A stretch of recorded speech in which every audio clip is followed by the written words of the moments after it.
Well, mga kapopong, kumusta? Anyway, bago pala tayo dumako sa ating main topic, mayroon muna akong isang breaking news sa inyo, ha?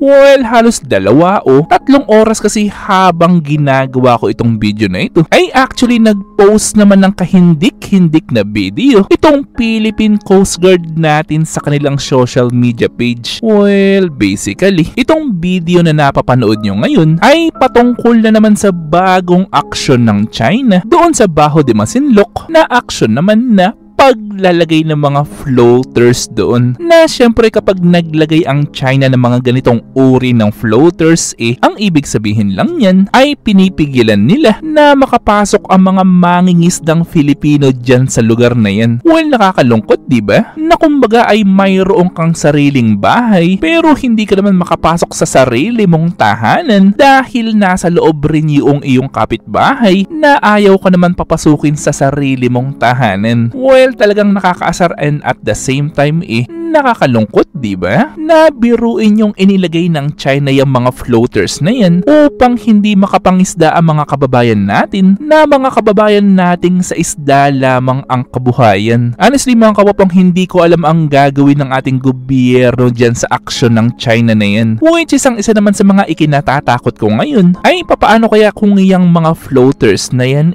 papaano kung dyan pala magsimula ng panibagong construction na naman ang China dyan sa lugar na yan? Mapipigilan pa ba ng Pilipinas yan? O ang maganda kayang tanong mayroong kayang kakayahan ang Pilipinas upang pigilan yang mga yan?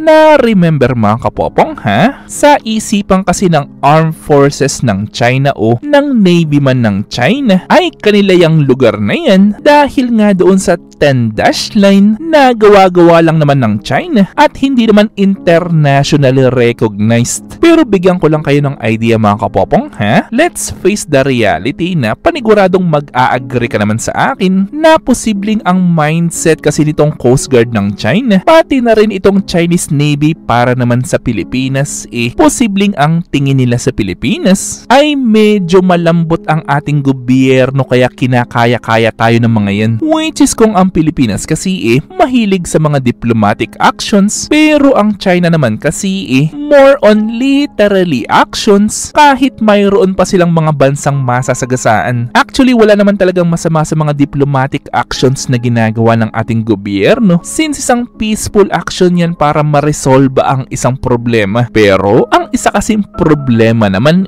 kahit kasi manalo ang Pilipinas sa International Court ay wala naman kasing pagsunod na ginagawa ang gobyerno ng China. So ang lumalabas parang pinagtatawanan lang ang Pilipinas ng China na habang Google lang oras ang ating gobyerno para nga mag-file ng action laban sa China sa International Court. Ito namang China Google naman ng Google lang oras para unti-unting makontrol ang mga lugar natin doon sa West Philippine Sea. Pero kilala nyo ba ang isang bansa na lalaban at lalaban talaga sa China kung gagawin sa kanila yung bullying na ginagawa ng China sa Pilipinas? Yes mga kapopong, at yan nga walang iba kundi ang bansang Indonesia. Well, alam nyo naman siguro na kapag mayroong nahuhuling mga illegal fishing itong Indonesia sa kanilang bansa ay talagang hindi nila tinotolerate yan at agaran nila itong hinuhuli upang kumpiskahin nga yung mga fishing boat na yan. Yes mga kapopong, ganyan nga gumanti ang bansang Indonesia na kung hindi kasi ako nagkakamali and also correct me if I'm wrong ay parang mayroon ngang isang Filipino fishing boat ang kasama dyan sa nahuli ng Indonesia noon. At kung hindi ako nagkakamali, halos 3 years ago na ata ang nakakaraan, ay alam nyo ba na halos lahat ng mga Chinese fishing boat doon sa Natuna Island sa Indonesia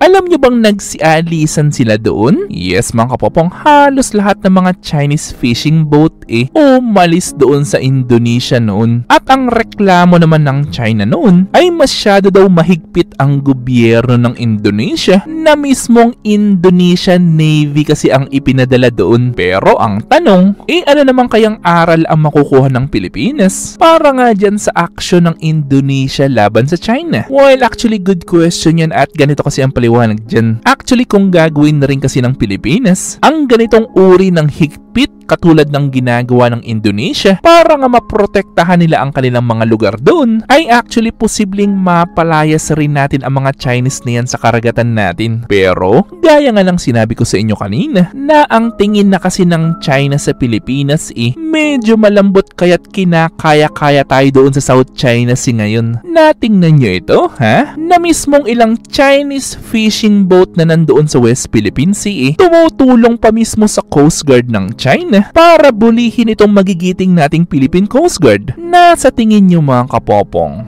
papaano kaya kung hulihin rin kaya natin itong mga Chinese fishing boat na yan at kumpiskahin rin ang mga bangka nila at palubugin rin ng Pilipinas tulad ng ginawa ng gobyerno ng Indonesia doon sa mga illegal fishing ng maraming bansa na nahuli nila noon? So sa tingin nyo kaya okay kaya yan? Okay kaya yan upang maramdaman rin ng China na palaban talaga tayong mga Filipino? Ano sa tingin nyo mga kapopong? Well, syempre gusto ko malaman ng inyong mga opinion, so i-comment lang yan sa baba. Ito'y aking babasahin ng personal at pupusuan. At syempre kung may nalaman o natutunan ka sa video mo, mag-subscribe ka naman. At nandito na yung inyong mga shoutouts. At kayo rin mga kapopong, kung gusto nyo rin magpa-shoutout o mag-request ng video, ay i-comment lang yan sa baba.